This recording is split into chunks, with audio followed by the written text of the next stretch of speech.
Welcome to Write Now Workshop Podcast, where you can write a book and change the world. I'm your host, Kitty Bucholtz, and this is episode 199, The Athlete and Writer Inside, an interview with Sue Reynolds, coming to you on Thursday, May 28th, 2020.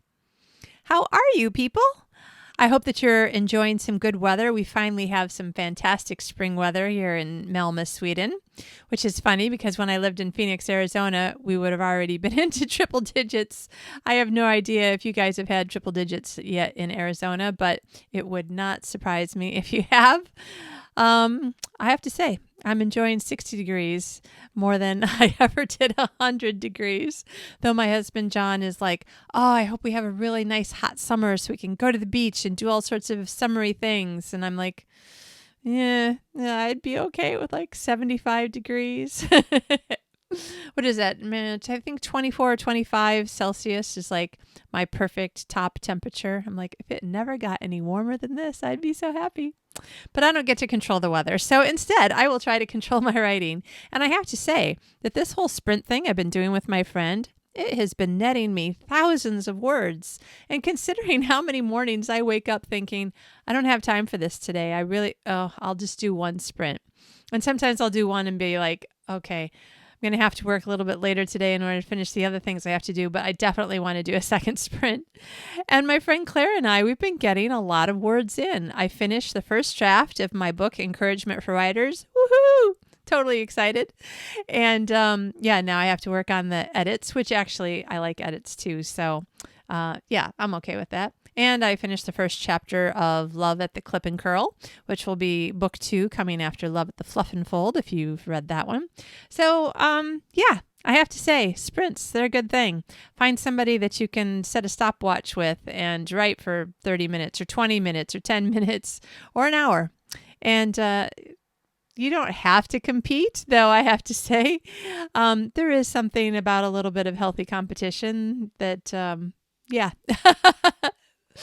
If you write 550 words, I might feel like, do I have like one more sentence in me? Can I write 550, 10?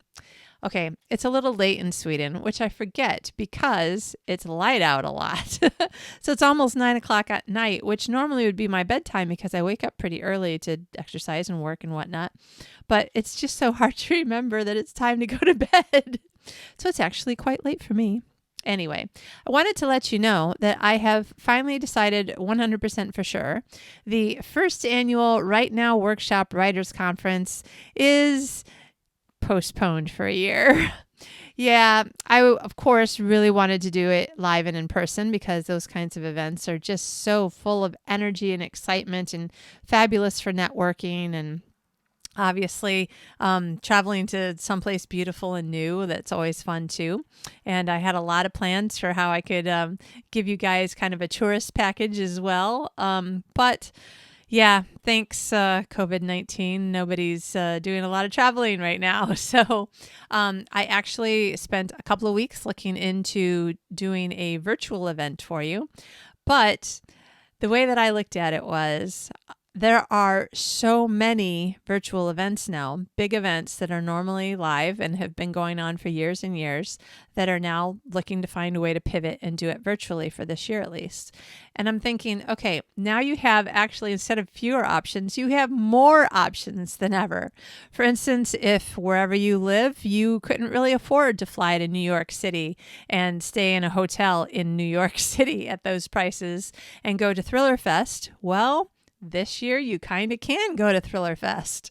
And that is true of a lot of writers' conferences that are still going to put on a version of the conference over the same period of time or maybe over a week so that you don't have to, cram everything into 2 or 3 or 4 days, going 10 hours or 15 hours at a time. So look into the other options that are now available to you. You may find that there are some things that you always thought, oh, someday I want to go and do that you're like, well, I could actually kind of participate, but from home. So look into Thriller Fest or whatever big conference that you've always wanted to go to, because it might be the only time that you'll be able to go at such an affordable price, because you won't really be going. So I won't do my writers conference this year. Take advantage of all the other things, but I am going to do quite a bit of online teaching, webinars, smaller online events. There is definitely an event on the calendar for Saturday, July 25th. My friend Jennifer Dornbush, who you've had heard here on the show, she's a forensics expert and works in Hollywood, is a screenwriter, and has also been publishing mystery/suspense books. She and I are putting on a half-day conference on Saturday, July 25th. We'll tell you more about that later. And I'm also going to start officially coaching writers. I've been doing it on the side with friends, helping out people that I know. And when I'm working one-on-one with someone that I've met and I love the idea of their book and they're excited and they just need direction, and then I get really excited and I really like it. And so I've been thinking, yeah, you know what? I should just officially say that I would like to work with a few more people. So probably no more than half a dozen at a time. And there'll be a couple of different ways that you can work with me. But if you're at all interested, particularly if you've been meaning to start a book for a long time and you just haven't quite figured out how to get started, or you've made a lot of false starts and you're like, I just don't know exactly how to make this work, or you've been working on the same book for 3 or 4 or 10 years, I would love to help you finish that book. So let me know. Reach out to me at kitty@kittybucholtz.com. That's a good email address for me. And let me know, like, what are you struggling with? Let me see if I can help you. We can talk about it. I'll be doing some pilot programs at first, and those, in a way, will be the best ones to be a part of because the entire program will be built on what do you want and what do you need. So it'll be the most personalized and individualized attention that I'll ever be able to give people. As the program starts getting more fixed and I always do this and this and this and teach this and this and this, it will by definition get slightly less personal for the people who are in it. So this might be a really good time for you, especially if you are at home. We might as well, right? We might as well write. I was just saying how my friend Claire and I were getting so many words in because we're doing these writing sprints together. And even on the days like this morning when I was like, I just really am not going to. I'm so busy. I can't do it. And then I'm like, oh, it's a half an hour. I'm going to do it. So, yeah. There's a lot of little tips and tools and things that I can help you with. And I would love to help you feel like, oh, finally, I finished this project that I've been wanting to and trying to, or I finally started that book that I've been meaning to. So let me know. In the meantime, there'll be a lot of upcoming webinars and events and just various things that I can find to teach you. I'm excited to get back into teaching again. I really, really like it. So in the meantime, I'm pretty sure that those were the only notes that I really wanted to tell you about. I wanted to just make sure that you knew that the Writers' Conference is definitely not going to happen this year. And now we just need to go and listen to Sue Reynolds. This is the first book that she's ever written, and it is so inspiring. I was reading it just kind of tearing up going, oh my gosh, this is amazing that she did this. And oh, this sort of reminds me of that time that I did something kind of like it. And it was just very, very exciting to be reading the book and then be talking to her and hear her story, how she got her first agent contract. Well, she's still with the same agent. How she signed with her agent is an amazing story. All of her story. It's really a great interview. So I really hope you enjoy it. I hope that you find yourself inspired and ready to do more writing, even if you started thinking, oh, no, not today. Today's a bad day because of X, Y, and Z, that you go, you know what, forget it. Yes, today I'm going to write at least a paragraph, a sentence. And, maybe do a little exercise or eat a little bit healthier. You'll understand why when you hear more from Sue. So here's the episode with Sue. I hope that you have a fabulous week and we will talk again soon. Today's guest is Sue Reynolds. Sue is the author of The Athlete Inside, The Transforming Power of Hope, Tenacity, and Faith. The Athlete Inside follows Sue's journey as she lost 200 pounds and found an athlete hiding inside her body. From her first walk to the neighbor's mailbox to finishing 6th and first American at the World Triathlon Championship, Sue discovered the joy of conquering fear and pride to find that the best version of herself had been there all along. She has found that kindness has the power to change lives, and her journey is proof that we can all transform our life at any age. Sue is donating first-year proceeds from the book to USA Triathlon Foundation to help others pursue their dreams. Welcome, Sue. Hi, it's a pleasure to be here. Thank you. I am so excited. It has been less than 1 week since I even heard about you. And I was so excited because we have a mutual friend, Jennifer Dornbush, who was like telling me the story of one of the authors who also has the same agent. And she has this amazing story and this and this. And she was telling me all these things. And I'm like, oh my gosh, this sounds amazing. Absolutely. And she told me the same thing about your podcast. So I'm very pleased to be here. Oh, I'm so glad. Listen, your bio says a lot, and people are probably, unless they're are triathletes, they probably haven't heard of you yet. I mean, there's 8 billion people in the world. We can't expect to know everyone. But despite the fact that you have so much that it's actually such a great bio. I mean, you've condensed like an entire book into a paragraph. That's amazing. From a writerly standpoint, I'm like, wow, this is good. But why don't we just kind of take it back a little bit? Start wherever you think is the beginning of your journey. We're going to talk about 2 journeys today. 2 journeys that I found in my life really tend to mirror each other. And that's the running journey. Well, in your case, triathlete, and the writing journey. Neither of which I think maybe just 10 years ago were on your radar. But not at all. Not at all.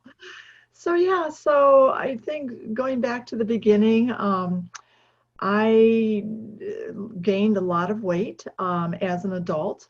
Had a job that I just absolutely loved. I started a nonprofit that helps schools improve, and we work especially with schools that serve a lot of lower income students. And I just loved my work and felt that it was a very much a calling. And because of that, I often stayed up all night working, and not because I had to, but because I just loved what I was doing. And it was not uncommon to pull, 2 or 3 all-nighters a week. And to stay awake at night, I would eat. And so one night I might eat 3 dozen cookies and a pound bag of M&Ms. And it kept me awake all night. And then the next day I'd have a carb crash and I'd eat some more. And little by little, I gained weight until I was 335 pounds. And at that point, it was really kind of a challenge because when you're morbidly obese, your size is just so big that there were a lot of things that I couldn't do. And I couldn't, for example, fit into a restaurant booth. I couldn't even bend over to tie my own shoes because my belly was so big I couldn't reach around it to get to my feet. So every morning I have to ask my husband to put my socks on for me. It was just, even going into a public restroom stall, I could get in the stall, but my body was so big I couldn't get the door closed behind me. So I just got really, really fed up with all the things that I couldn't do because of my size. And then there was the fitness part of it too. I couldn't even stand and talk at the same time without getting out of breath. I mean, there's a lot of disability that comes with being really morbidly obese. And one morning I just got tired of not all the things that I couldn't do. And I remember sitting at the breakfast table about to eat a bunch of sweets. And I literally just put my palms out in front of me, like I was pushing the food away, and just said, enough. And I remember I said it twice, enough. And that was the start of my journey. After that, I just started making different choices. Wow. That's so amazing. And trust me, as I think the smaller that we get bigger cars in the US and I think smaller parking spaces. And I've often felt that way in public bathrooms or airline seats where I'm thinking to myself, my gosh, I mean, I'm overweight. Like I recognize I'm overweight, but I'm not I'm not as big as lots of people walking around. How in the world are they doing this if I can't even get the bathroom door shut without my butt getting in the way? Yeah, So, it really is disabilitating. I mean, for people who've never been overweight, I explain that if you can imagine a large bag of ice in the grocery store weighs 20 pounds. So I was trying to carry 10 of those on my body as I was, walking. And yeah, there's a lot of downsides to being a lot overweight. yeah. And yet it was something that it's not like you had never tried to lose weight, right? You had. Yeah, I had throughout my life. So my first memory of being overweight was in third grade. I remember my parents talking about how I had some little fat rolls, and I think they even like talked about it like it was cute, that Susie had little fat rolls. Um, and then my first diet I think was in ninth grade, but I was never like morbidly obese. I was just a little bit overweight. I even in middle school, I was runner-up for homecoming queen, and so, I kind of, was thin a lot of my life, but I also dieted all my life. But as I started to put on weight, I had tried a couple of other times before I got to the point where I said enough. But I think my motivation at that point was different because I wasn't so obese. My reason for losing weight at that point was just to look nice, and Yeah. by society's definition of what looking nice was. And that was enough motivation to get me started on a diet, but it wasn't enough motivation to keep me going when I was facing a plate of cookies. Yeah.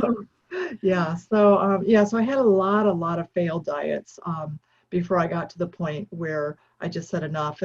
And I think the factor that made the difference, which is that my why changed. My why became really important to me. I wasn't doing it for other people and how other people said I should be, but I was doing it because of how I felt on the inside and who I wanted to be.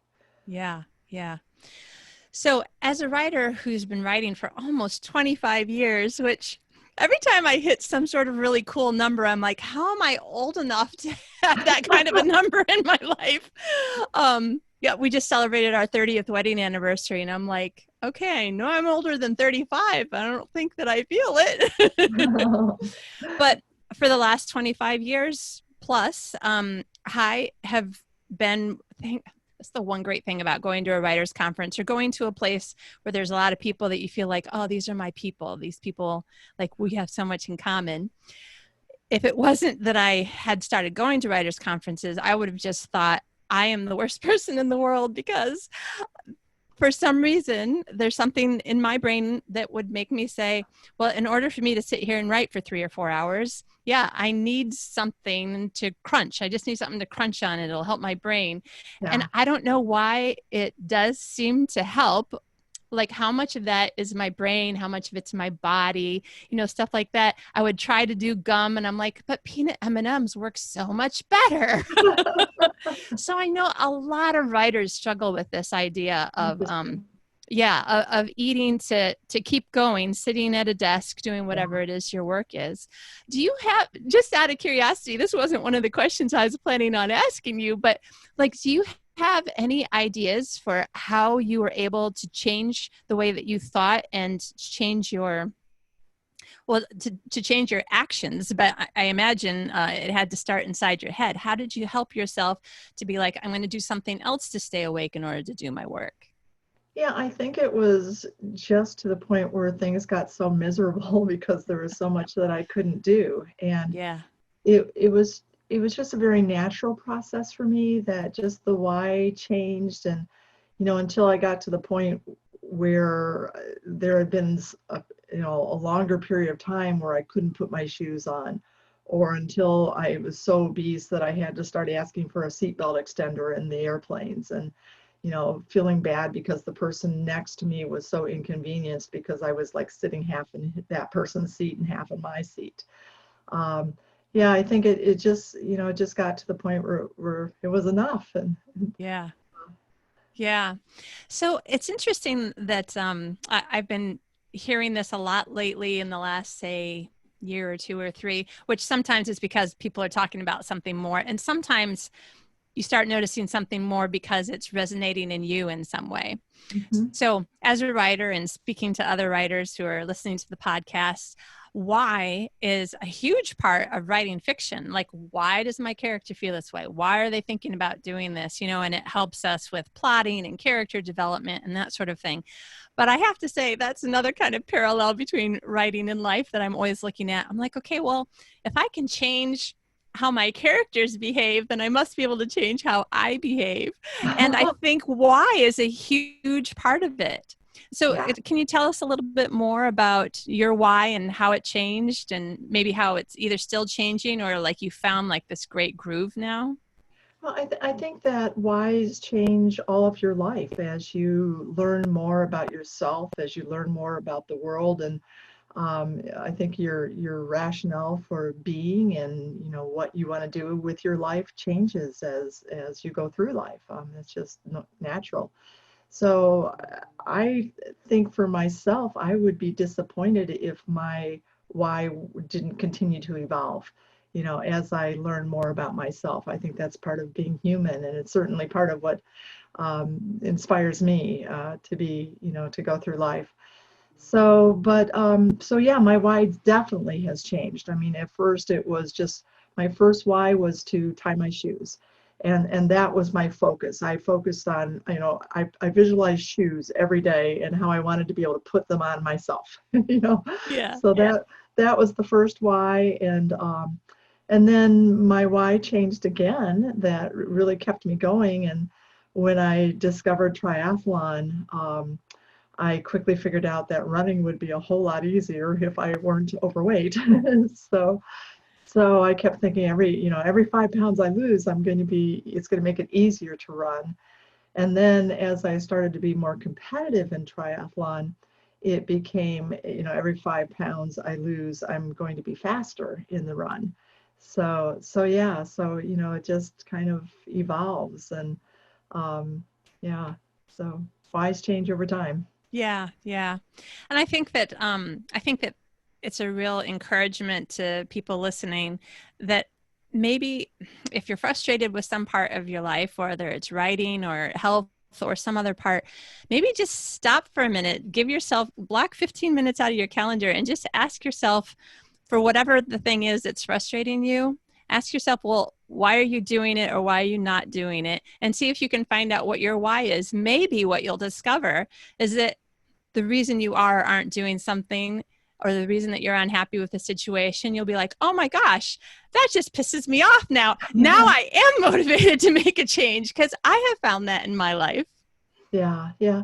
One of the things that I've learned through this whole journey is that I've learned that you don't have to be who you are. You can be someone that you'd like to be. And that's one of the messages that I've tried to bring out in the book, is that you can transform your life at any age. I didn't start my triathlon journey until I was 60. I didn't even know I liked sports till I was 60. And, It's just, I have to interrupt to say, oh my gosh, that is just crazy to me.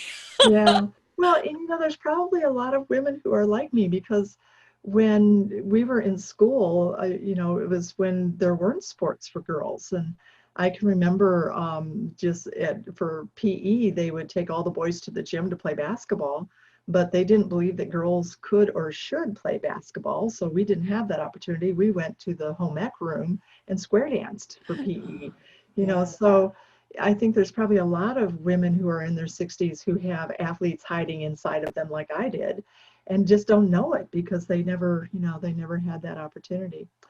But yeah, so I think when you're frustrated, just realizing that you can be whoever you want to be. It's just a matter of making different choices. And one of the tricks that I discovered, that I've kind of have used all my life, is once I decided I wanted to be a healthy person, I found the healthiest person that I could find, and I studied them to see how did they behave. And in my case, it was my daughter-in-law, who is very healthy and beautiful. And I just watched what she did. And when we were out for dinner, I would try to order after she ordered, and then whatever she ordered, I ordered. And, she was exercising a little bit, so I tried to exercise a little bit. And, I think if you just, find a person who you admire and then just study them and watch what their actions and their choices are, and then just implement those choices. And, there you've started a new journey. Yeah. Yeah. Yeah, I think that's wonderful advice in any area. And I know that it's one of the reasons why writers go to writers' conferences, so they can ask people, well, what do you do? Do you write every day? Or do you write for 4 hours at a time? Or how do you do things? And then you try a bunch of things to find out the thing that works for you. And then you can share it with other people who are asking you the question later. Yeah, absolutely. There's nothing like learning from colleagues who are either a step ahead of you in a journey or teaching people. And even when you're teaching someone who's a step behind you in a journey, you still learn from that teaching. I mean, it's just, yeah, learning from colleagues is great. Yeah. Now that just brings up the most interesting question. So the person that you did a ton of learning from is actually younger than your children. Is that right? True. Yes. Tell us about that. So that was in my book. There's kind of two main characters. One is me, and then the other one is my coach, Coach Brandt. And when I started in triathlon, I was absolutely clueless. I had no idea what I was doing, and like I usually do when I have a question, I got online and I Googled triathlon, and then I Googled triathlon coach, and I found this young whippersnapper who lives in my community. I was 60, he was 27 when I met him, Coach Brandt. And yeah, we have now worked together for 7 years. And in triathlon, most coach-athlete relationships break up after 2 or 3 years. So yeah, Wow. so going 7 years is really phenomenal. And he was amazing. First of all, I had to learn to trust that he knew what he was doing at such a young age. And then I had to learn how to take directions from such a young person. And that was, because he's my coach and he has to be able to tell me what to do, and I'm supposed to like mind him. Yeah. So that was a little bizarre. But I really did come to trust him and just put myself in his hands, and he built my fitness. And the other part of it, which I think is probably true in all areas of life, is he had to build my confidence.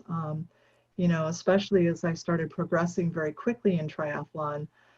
In my first World Championship, I was still virtually a beginner. I was like in my 3rd season, and he really had to convince me that I was an athlete. And it comes back to what you were saying earlier. I think we have to see ourselves, in writing, you have to see yourself as an author or a writer before you feel comfortable starting on that journey, and at least be able to see the possibility. And it was the same thing with my coach. I mean, he had to, in the beginning, I couldn't even call myself an athlete. He had to convince me that it was okay to call myself an athlete. And then he had to convince me that I, had some skill. And he was just wonderful, and building all parts of me, my confidence, my fitness, my technique. He was great. Oh, wow. But young. Yeah. I still walk into the running store to get new shoes or new whatever. And I'm like, so I'm a runner.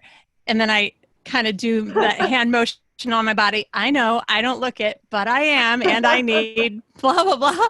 But it's weird how embarrassed we can be if we don't look like the person in the magazine. Oh, Not absolutely. only body shape, but you must have been thinking, but I'm 60. Yeah. I Maybe mean, not. the first time I contacted him, I wrote him an email, and wasn't looking for a coach. I just wanted to do a 30-minute sit down to ask a bunch of questions. And I wrote to him and I said, here's the deal. I'm a grandma, I'm overweight, and I'm obese, by the way, and I'm totally out of shape. Would you be interested in talking to me? And he said yes. And so I wrote him again, just to be clear, you understand, I'm a grandma, I'm obese. And he said yes. And then after we first met, and he said, I could coach you. And I agreed, which shocked me. But even then I got home and I wrote him again. Now you're clear, I'm obese. I was trying to give him an opportunity to back out, Yeah.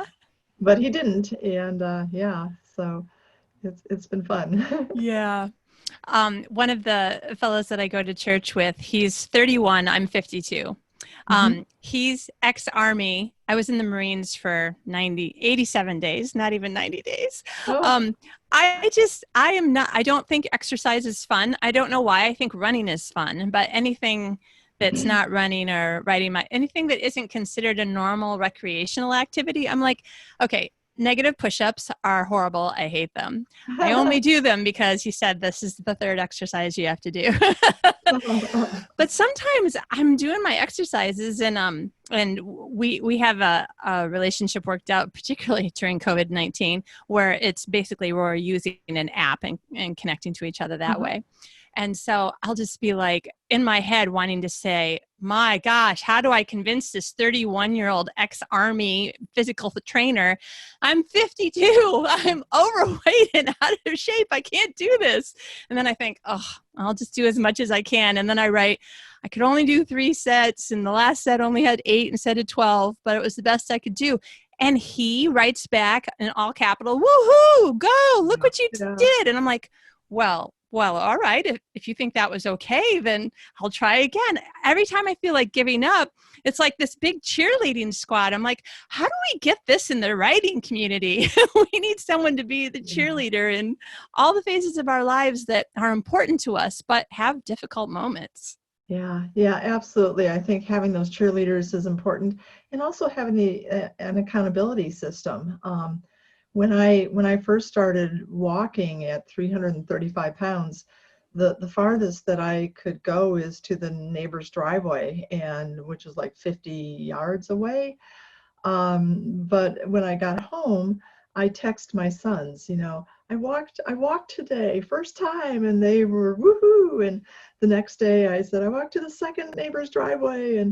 But what I came to realize later is that I had set up an accountability system that way, that every day I was reporting to someone what I did and getting that positive feedback. And even I kind of did the same thing when I started writing the book. I was clueless how to write a book, and ended up meeting with a person who I refer to as my book mentor, or book coach. But same thing, I'd write a chapter and I had no confidence in the beginning of writing, and he really encouraged me, told me what I was doing well, gave me tips, but always in a very positive way that made me feel confident that I could write the next part of the book. And so I've learned for me that, be it writing or triathlon or whatever, that having an accountability person is really important for me. I'm not sure everybody needs that, but it really works well for me. So. Yeah. And one of the things that you said early in your book was that you were sure that you didn't need this. And then eventually you had to, and you, I wrote it down. You started, I don't know if you had already been doing this in other areas of your life, but in your book, you talk about telling yourself, go away fear, go away pride, when you were trying to do something outside your comfort zone. And one of the things was choosing to be like, okay, I guess I could use some help. And in fact, the help and community aspect is helping me make more progress than I did on my own. Absolutely. So I think as I look back, one of the biggest things I've learned in this journey is to say that mantra, go away fear, go away pride. And I can look back to how many things I probably could have done in my life, but didn't do because especially pride got in the way. And especially with losing weight, I never asked for help. I thought I could do it on my own. I was too proud to say I need help. I just thought that, I should be able, I'm a strong woman. I should be able to do this on my own. I don't need help. And so I've learned to just say, go away pride, go away fear. And that happened at my first triathlon race. I was absolutely clueless on what I was doing. And, there's a part where you have to transition from, you start with a swim, and then, and there's, let me back up for a second. There's different lengths of triathlons. So for your listeners, most of them are probably thinking about the Kona race in Hawaii, where you race for 17 hours and you go 140 miles. But just like in track and field, there's different distances of triathlons. So I compete at two different distances. One is the half Ironman, which is a 70-mile race. And then the one that I'm really competitive in is the sprint triathlon, which is basically it's a half-mile swim, which is like 16 laps of the pool or so. So it's, it's not a long swim. Then it's a 12-mile bike and a 3-mile run, so a 5K run. But you don't have to go fast. And that's one of the things I'm trying to bring out in the book too, is that you don't have to be a great athlete to do a triathlon. I actually dog paddled part of my swim in my first triathlon, and people walk the run. You're just out having a fun day in the sun. And but my first one, I'm 60 years old. I don't know, I don't hang out with athletes. I have no idea what I'm doing. So I had read a book to kind of get a glimpse, but I had never seen it. And there's this part in triathlon where it's called the transition area, where when you come out of the swim, then you take off your goggles and your swim cap, you grab your bike, then you go out on the bike, and then you come back and you have to, park your bike and get your run shoes on and go out on the run. So I had no idea how to set that up. And my first triathlon, I walked into that area and I am terrified. I mean, I have not a clue what to do. But another lesson I've learned in life is that when you're lost, just look for the smartest person in the room, and just say, I don't know what I'm doing, help. And so I found a guy that looked like he had a very expensive bike, so I figured he would know what he was doing. And that I think that was one of the first times I just said, "Go away, fear," and then I asked him for help.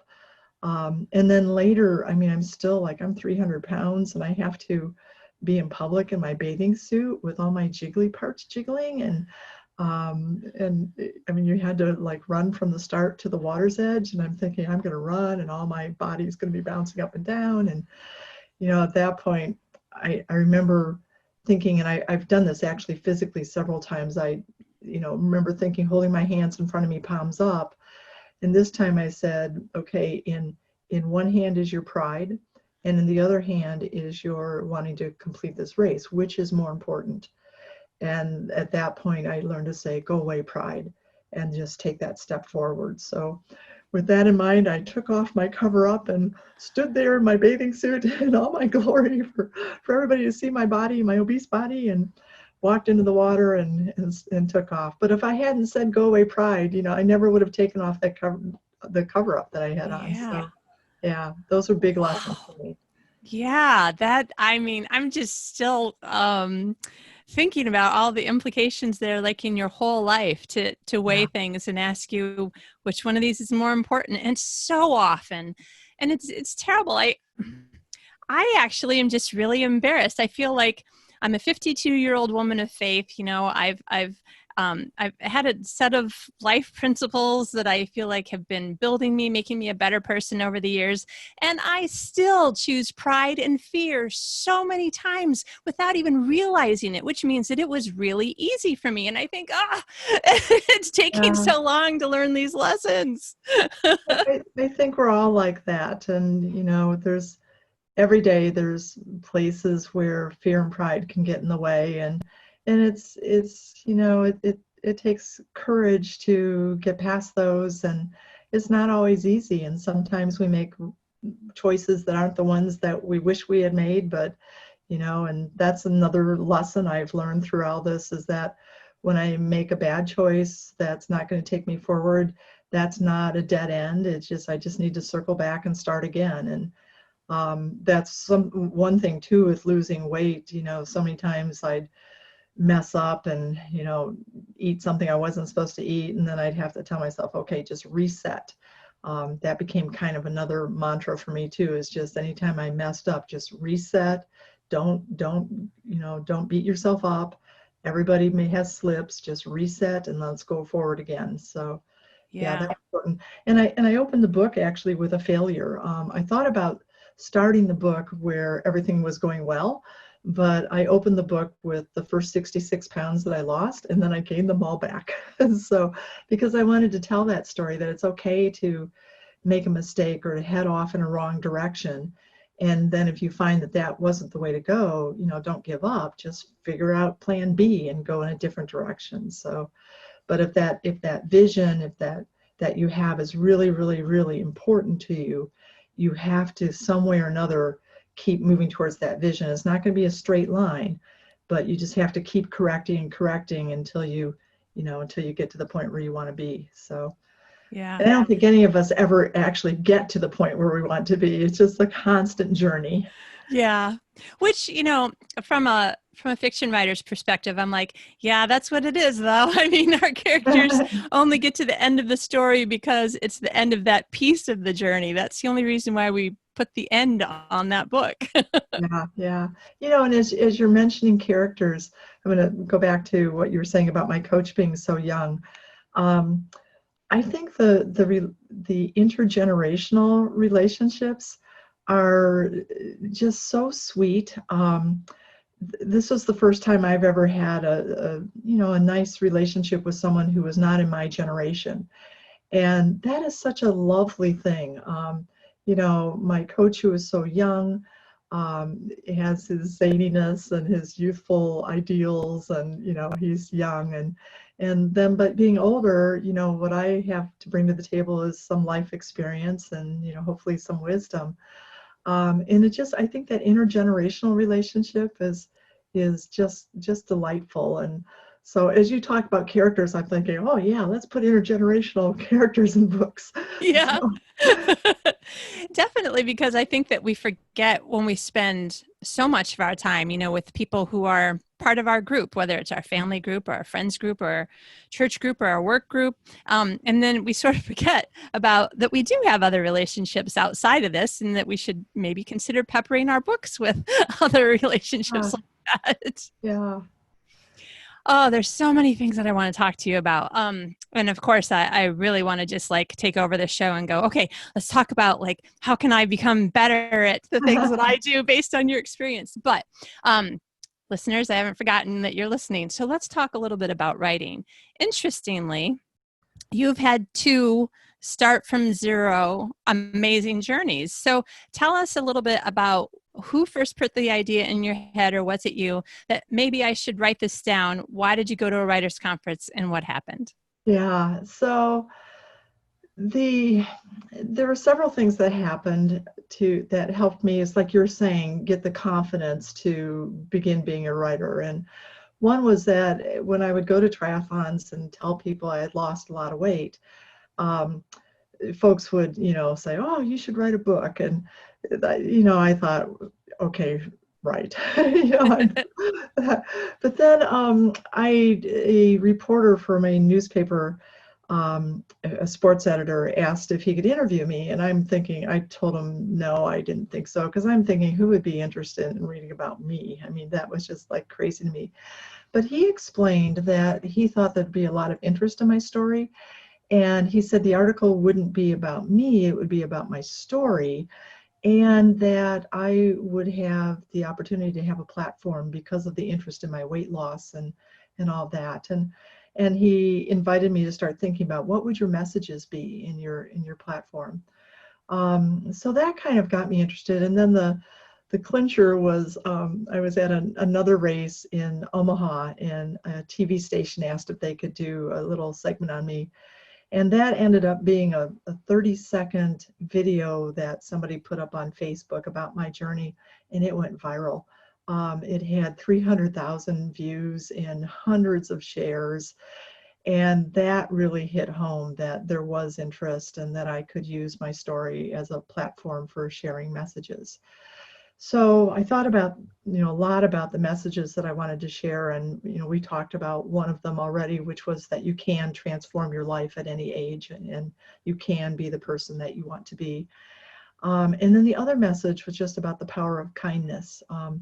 Throughout my journey, people were so kind to me, and that really enabled me to step forward. It's kind of like you're saying about when you have a mentor or somebody to say, woohoo, keep going. There was always, at the right moment, there was always somebody in my life giving me that encouragement or helping me solve a problem, or, I just thoroughly believe in the power of kindness to change lives. And it doesn't have to be a lot. It could be, sometimes for me, it was just 2 words. I mean, just, or 1 word with 2 syllables, woohoo, Yeah. those were kind of the messages I wanted to share. But then, like you're saying, I have no clue how to write a book. I mean, I got a D on my term paper in high school English, so I have no confidence in myself as a writer. And then I also still wasn't convinced that anybody would want to read it. So I heard about this writers conference, and having been to a lot of writers conferences, you might identify with this, but it was I think a large one. There were 400 people. Would that be a large conference? Yeah, that'd be pretty big. Yeah.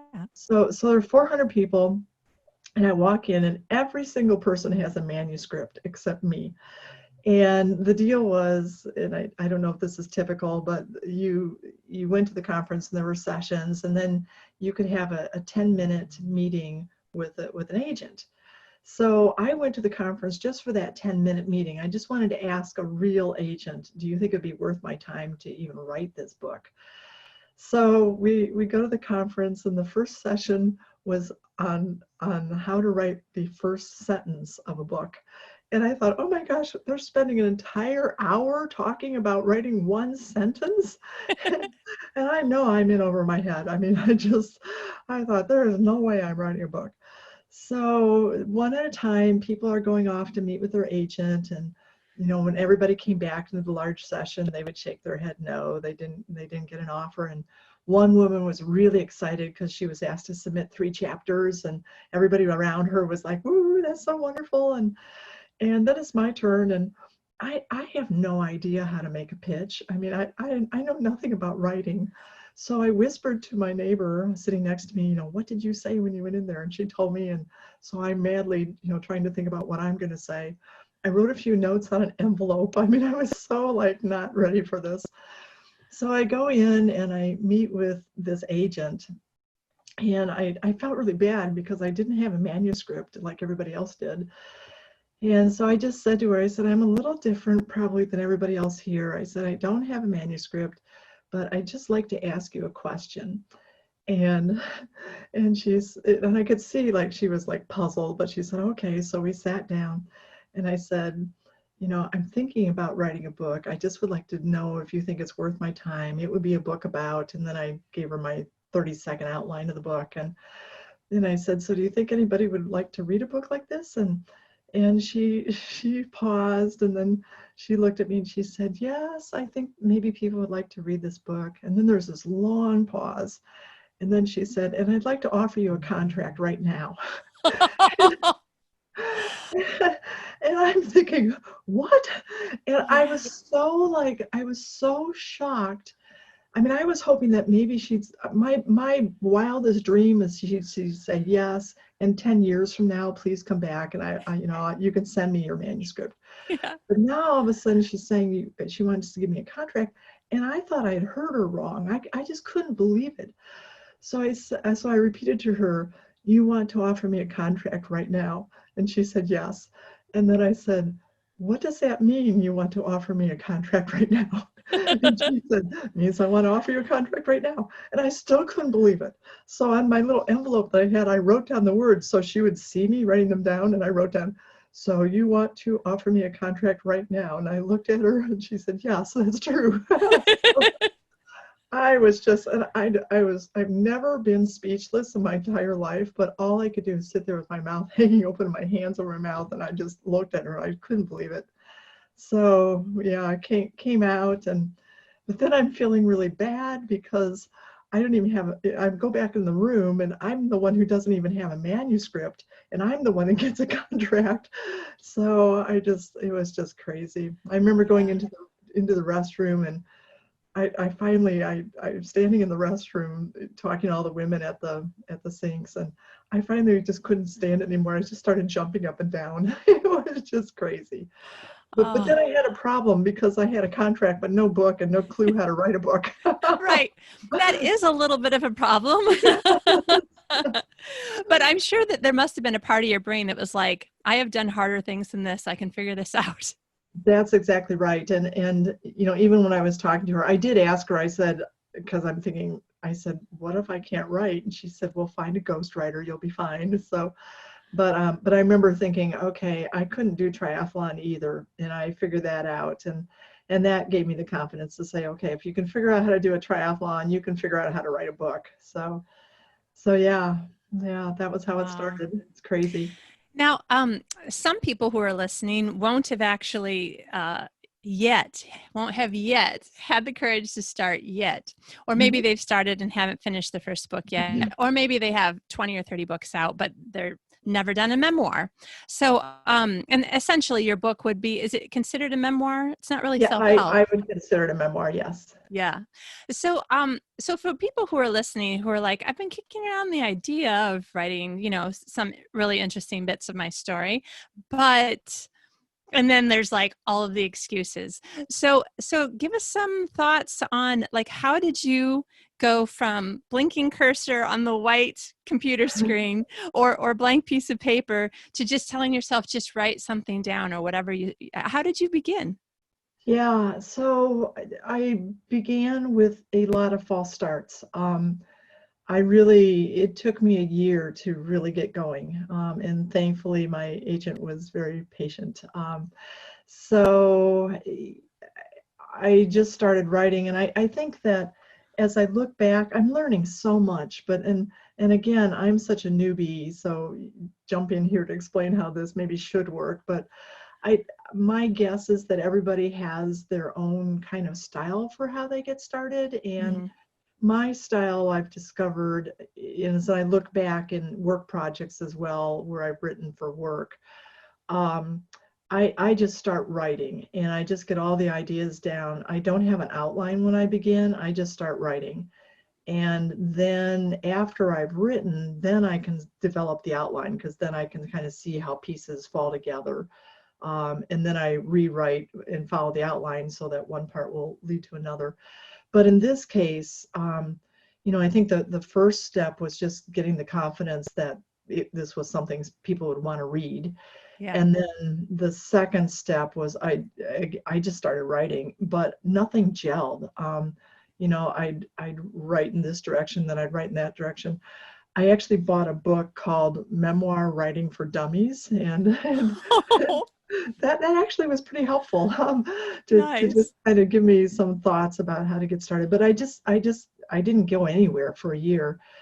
And then I started thinking, just like we talked about earlier, that it's okay to ask for help. And I started looking for a book coach, and talked to a few people, and finally found a gentleman who was a retired English teacher in Indiana, from Indiana University, and contacted him and said, I have this contract, I'm supposed to write a book, I don't know how to give it a get started, I'm lost, help. And he was wonderful. Even before we started working together, the first email that he sent me, he said, where I want you to begin is to just write down all the things that you can't leave out of the book. It has to be in the book. So I just made a list, a bulleted list of those things, and that just opened up something inside of me, and it all just started flowing then. So Wow. That's a great idea. I've never heard that from memoir, but it sounds so kind of obvious after you hear it. yeah, yeah. Well, I think that I was getting stuck with on trying to make a book, make these ideas all connect and stuff, and yeah. And then when John Woodcock, my book coach, when he said to just make that list, that I could do that, that was a Yeah. step we could do, and then we could look at how the parts played together. So yeah, Yeah. that's helpful. Wow. I love how there are so many things in life that that mirror or are analogies for other parts of life. One of the things that so I'm always looking for little mental tricks that will help me to get past the no portion and onto the yes. So this morning, I just really, really, really did not feel like I had time to do a writing sprint with my friend. So I live in Malmö, Sweden, and the next train stop on going, what would it be, west, is Copenhagen. And my friend lives in Copenhagen. And so we have gotten in the habit the last couple of weeks of every morning we do writing sprints, about 8:30 in the morning. And wow, I've gotten thousands of words written on days that I was like, I don't really have time. But today I was like, no, today I'm putting my foot down. I really don't have time. I am not spending 30 minutes on a writing sprint because, and then I had my 40 reasons. And by the time I got to like reason 17, I'm like, oh, okay, you just need to do it. You just need to do it.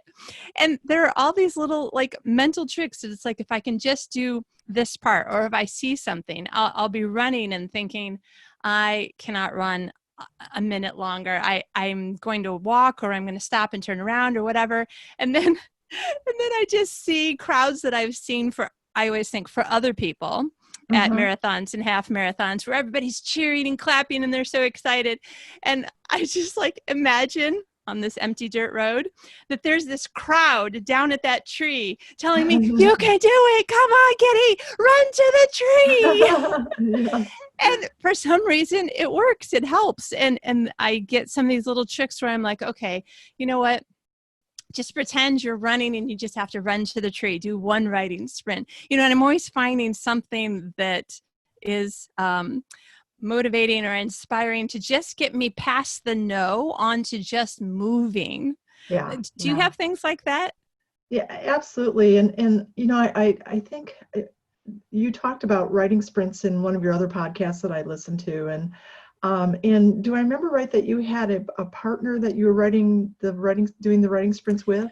Yeah. So the two of us we look at the clock and we're like, okay, how about top of the hour, whatever time it is in either time zone at 00, we'll write for 30 minutes, and we text each other, go. And then we start typing not necessarily as fast as we can. We just type as much as we can in 30 minutes. Yeah. Yeah. Yeah. So I think, in doing that, you kind of set up an accountability system as well. You're being accountable with a friend. For me, my accountability system was with my book coach. So we met every Friday for coffee, and on Tuesday I would send him a chapter, and he would, so that he could be ready to review it with me on Friday. And then, just I think kind of like you're saying too, I find it really helpful to set up a routine where I know that on Sundays I'm going to write. And luckily, I think I'm unusual in this, or at least people have told me I'm unusual, but I can sit down and write for 6-8 hours at a time. And so I just designated every Sunday to writing, and I'd sit down after church and just write until evening, and have, I'd knock out a chapter, and then I'd send it to John. But I think having that accountability system, and I had to laugh when you talked about racing and picturing people at the end cheering for you. John was my cheerleader. So, my book coach played that role as well. He was my accountability system. But then especially, I came into this with absolutely no confidence as a writer. I mean, I got a D in high school English, and for 40 years, I've thought of myself as a horrible writer. So, yeah. And so, having John say, I mean, there are lots of chapters he had no edits on. I mean, it was just, wow. He built my confidence. He later, he has joked with me. He said, you have this book called The Athlete Inside. He said, your next book needs to be called The Writer Inside. so, and to his credit too, I've learned to love writing. I mean, I will write the rest of my life. So yeah, I've really, it's so much fun for me to, take words and to use words to tell a story and to teach and to elicit emotions. And, it's just, I don't know, it's like conducting an orchestra, except the instruments are words, Yeah. Yeah. So, I totally agree. Yeah. So I just love it. But I think setting up that accountability system and having a cheerleader, and it doesn't have to be through a formal book coach, just like you were saying, with a friend that you do your writing sprints with, and then that friend is there to say, woohoo, you did it. And, yeah. Yeah. And I'm a big fan of celebrating. I feel a little weird saying this to somebody who is a, worldwide triathlete champion. I learned by reading your book that there is not an extra A. It's not triathlete, the way I've been saying my whole life. And it's not triathlon.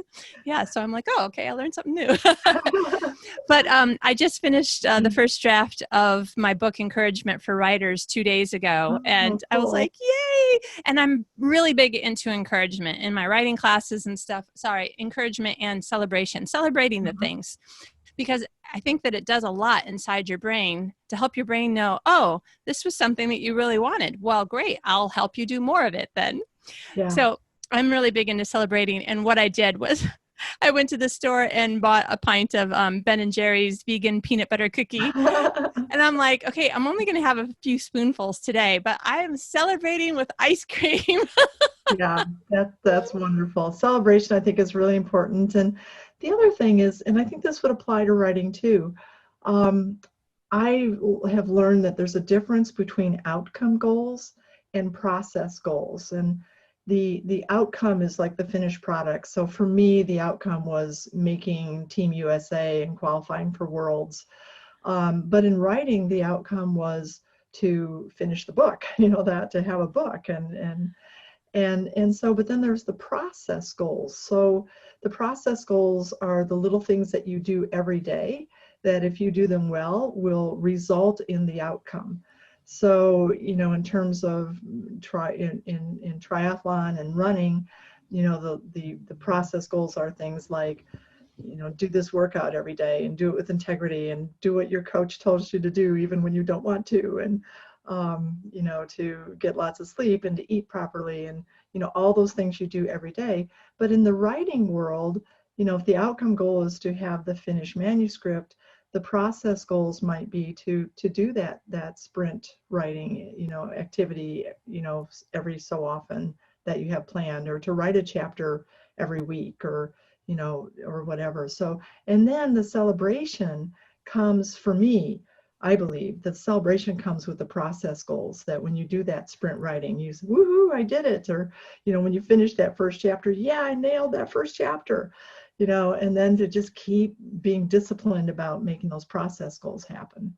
Yes, I totally agree. And I love what you said too. For people who are listening, it is so easy to take the advice of someone who's like a national or international best-selling author and say, okay, that must be the way to do it. And then you can't seem to succeed that way. And then you think, well, it's me. I'm a bad writer.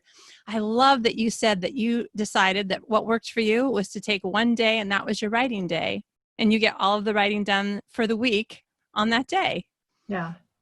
That's great. Yeah. I think it's wonderfully encouraging to help people to see that they just need to find, we all need to find what works for us individually and at different points in our life. There may come a point in your life when you're like, you know what, it's really going to work better for me to work, 3 days a week in the morning or something else. Yeah. I can remember reading, like, how do writers write? And, I can remember reading that, you should take X amount of time every morning before you start your day and do that writing. And that just didn't fit for me. And I also talk with folks, and when I would tell folks, so I just do these marathon writings on Sundays, and people would say, oh, no, you can't do that. But, I did it. So yeah. And honestly, I think it has to do with a whole lot of things, not the least of which is what else is going on in the rest of your life. Sure. For instance, I have the hardest time if I don't get out of bed and immediately go run or whatever, it's really hard for me to get it in. For some reason, I need to do it first thing. Yeah. So if you have things or people who, still have children at home to take care of and get to school or whatever it is that you have to do, you can't always emulate somebody else's success and expect that it's going to turn out the same. Yeah. And I had another point too, but I forgot what it was. But it's you remind me of another mantra that I like to use, and that's so when I started competing competitively, my mantra was no excuses, whatever it takes, find a way. And it's kind of, that find a way part. If the vision is that you want to have this book and you really, that's your passion and you feel that in your, there's fire in the belly, you just want to make that happen, then it's just find a way. And it might not be the same way for everybody. It might be that you head off in one direction, like we said earlier, and that's not working. So you come back and you find a new direction. But if the goal is writing that book, it's just find a way. Yeah. Um, And it may end up being different for each book. I oh, mean, interesting. Yeah. yeah. So encouragement for you when you write the next book. It's Yes. possible that it'll go in a totally different way. And we'll talk about it again, in a year or two, and you'll be like, yeah, so all the things that worked for this one, then they didn't all work for that one.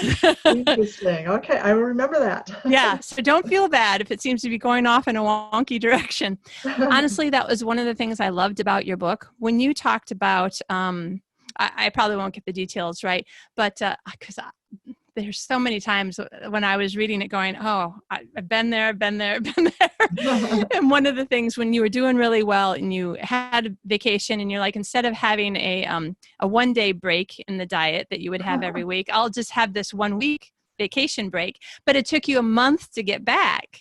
Yeah. And I thought, oh my gosh, it just feels so good to hear other people who, I look at you now and I see who you are now and I think, oh my gosh, it could never be you. But I read this about part of the process and I think, okay, this is a problem that I have. This is a problem that Sue had. Sue found a way through her problem. I can find a way through. Yeah, and I think as you find ways through different challenges, as anyone does, you learn about yourself, and then you learn how to avoid that problem or how to handle it if it happens again. So in that case, I had been taking a cheat meal once a week where I could still enjoy the food that I like to eat, fun foods. And we went on vacation, and I decided, well, I'll just take a cheat week.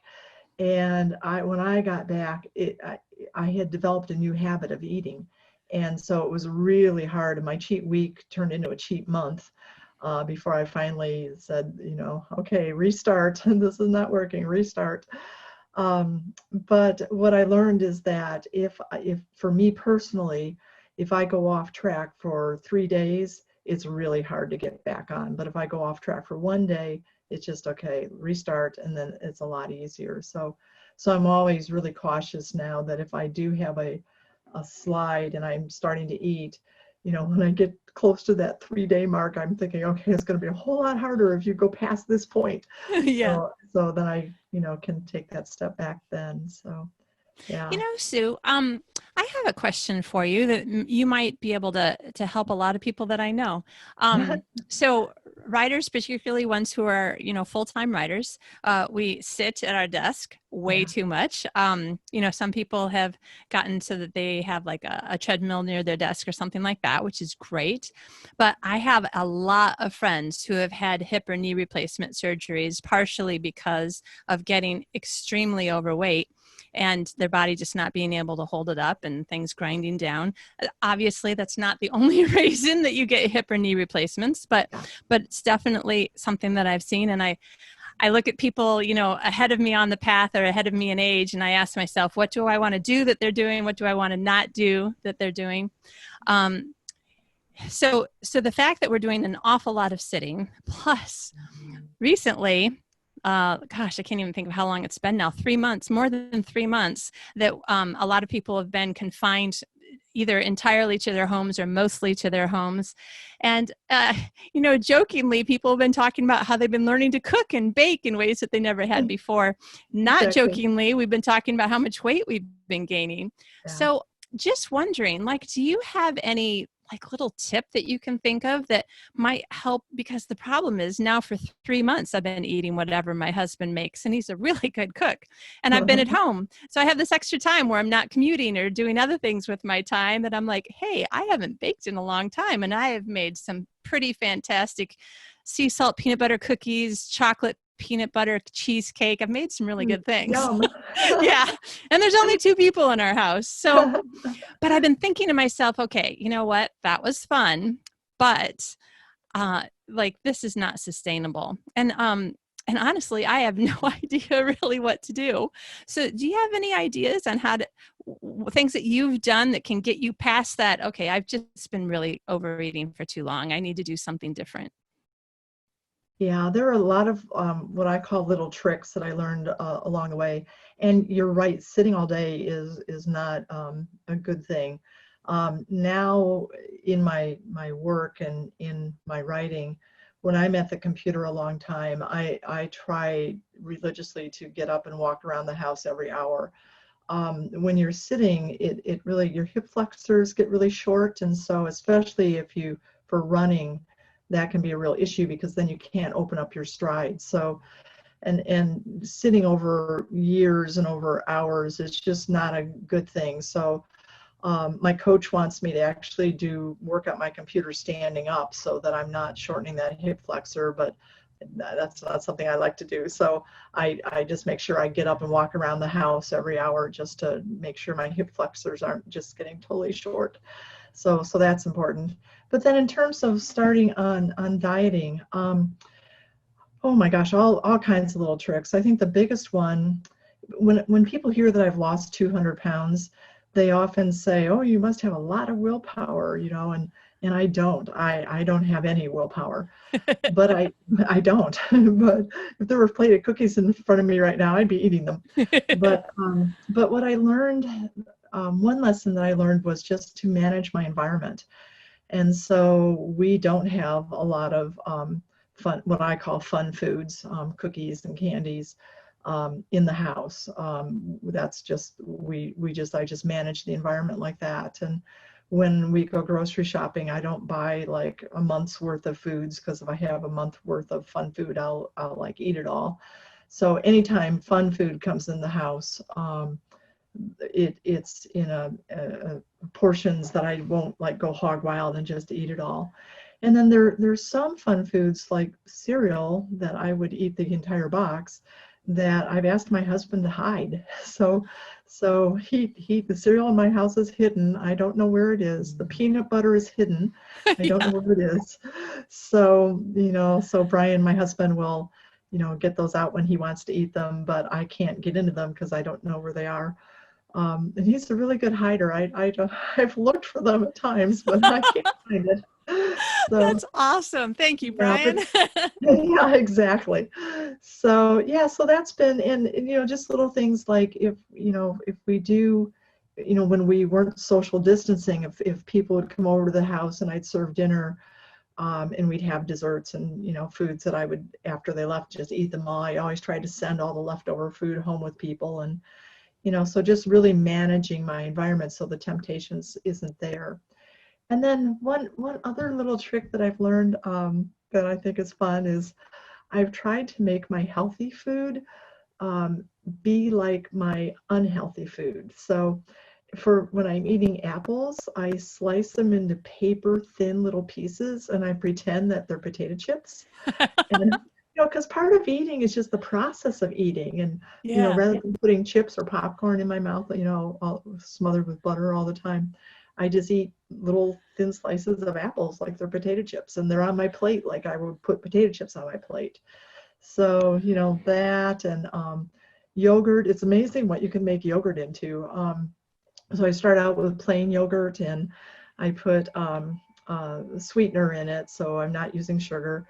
And then I use all kinds of extracts. So if you put in orange extract and vanilla extract, it tastes just like a creamsicle. Just exactly like a creamsicle. Wow. If you use lemon extract and vanilla extract, it tastes just like lemon meringue pie. It's just, yeah. So I can make whatever little fantasy dessert I want to have out of yogurt. Yeah. So just little things like that too. And really, when I first started this, after the first 3 weeks, I just stopped craving those sweet, unhealthy foods. So, yeah. So just little tricks.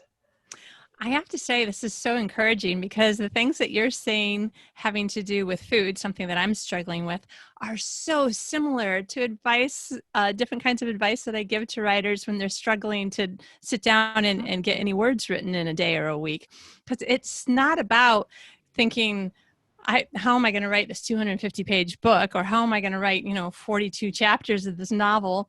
And it's not about the fact that I really need to lose 40 pounds. And think of how much faster a runner I'd be if I wasn't carrying an extra 40 pounds. But it's about this one little change that I can do right now. Maybe not even for the whole day. Just my next snack will be an apple cut into little pieces that make it look like potato chips.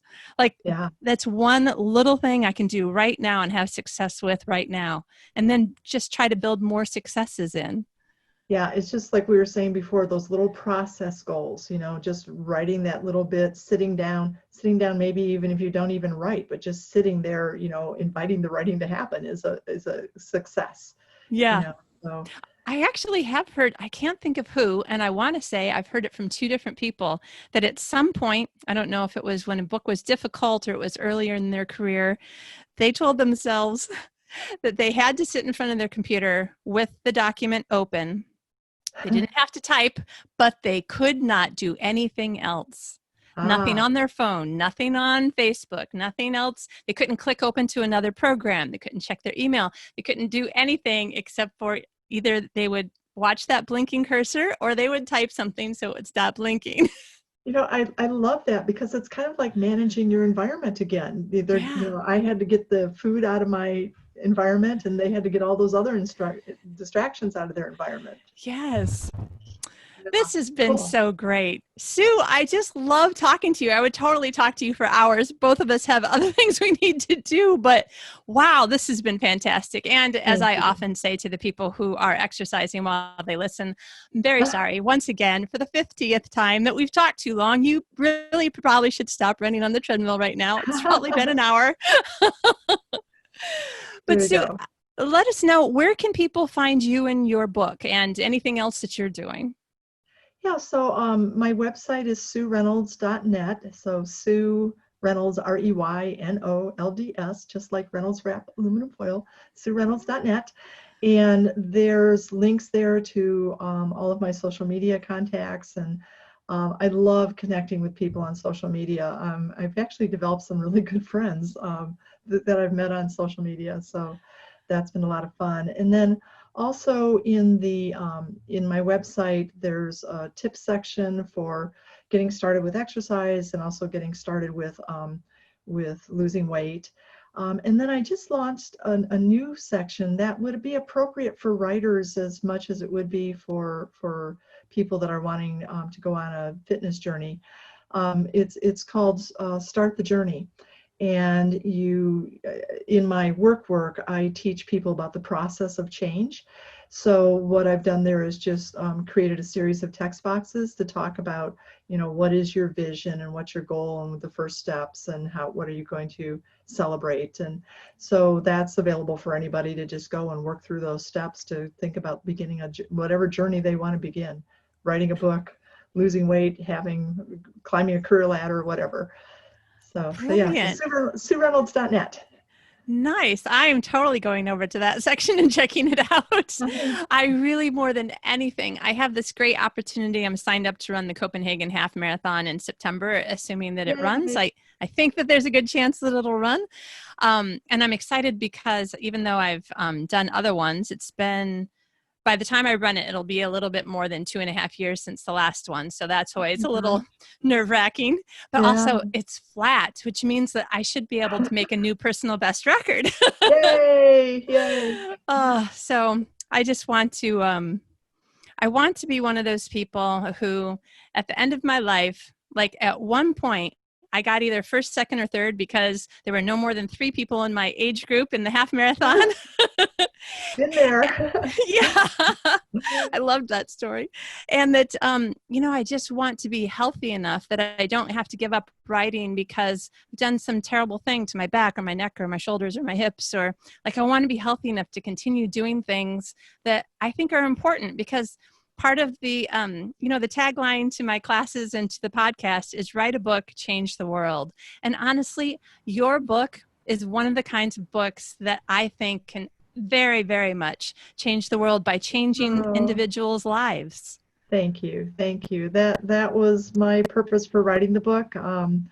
I wanted to use the words to give people hope and really to just give them a new vision that change is possible, and it is possible to transform your life at any age. And then to use the proceeds of the book to support a foundation that helps people with their dreams. And so I feel very, very blessed to have had this opportunity to write the book.